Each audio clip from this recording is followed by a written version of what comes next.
Dental implants are so important because they improve your function, the ability to eat, they improve your aesthetics, your ability to smile beautifully, and they allow the most natural restoration of a missing tooth space. We place an implant that represents the root of the tooth, and a crown is placed on top of that and attached, and so it's the most natural way to replace a tooth. As a board-certified oral maxillofacial surgeon that went to dental school as well as medical school, it's important that the patients understand the difference of the providers out there.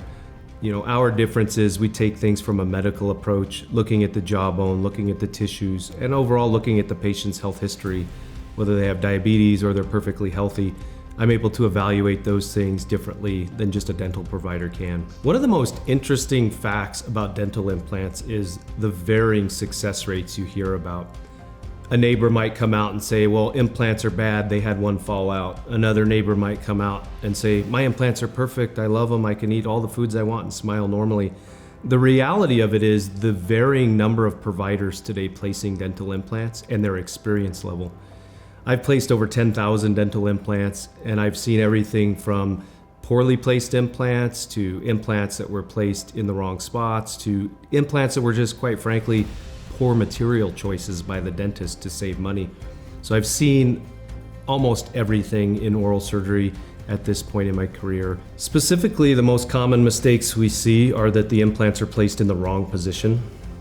I think the second most common thing we see is that implants that are problematic, we call them failing implants or infected implants, are left far too long. Many providers are too embarrassed to admit to the patient that they made a mistake or it's not working. I think that's just inexperience. After 10,000 dental implants and being a facial reconstructive surgeon as my bigger procedures, you have to address problems immediately. And I think that's where a board-certified oral maxillofacial surgeon is the biggest value. Other patients are concerned about the pain level after surgery. In an oral maxillofacial surgery practice, we put you to sleep for that procedure most often. Once the implant's placed, giving the proper pain medicines and monitoring the patient, it's minimal pain for most patients. One way that we avoid problems at Reno-Tahoe Oral Surgery is by investing in the most impressive technologies on the market. We use navigation machines that are very similar to spine surgeons in the operating room at the hospital to place implants precisely. 3D printers, very expensive ones, to print bridges and print them anatomically perfect to the patient's face and mouth. Keeping up with the technologies today is difficult, but is something that we're committed to at Reno-Tahoe Oral Surgery. The mission statement of our practice at Reno-Tahoe Oral Surgery is roll out the red carpet for every patient.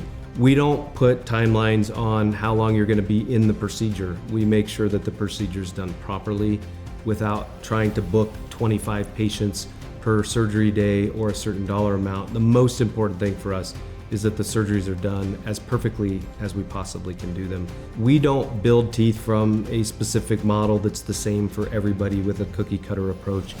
Every patient's teeth are different. Every patient's are a different size, a different shape, a different color. So it's truly like a fingerprint. Your teeth are gonna look authentic to you. We build those with a very specific lab that does very beautiful aesthetic custom work. The way to ensure that dental implants last for many years, you're going to clean them much like natural teeth with toothbrushing, but also a water pick to clean underneath the bridges themselves. And then a follow-up schedule with your dentist.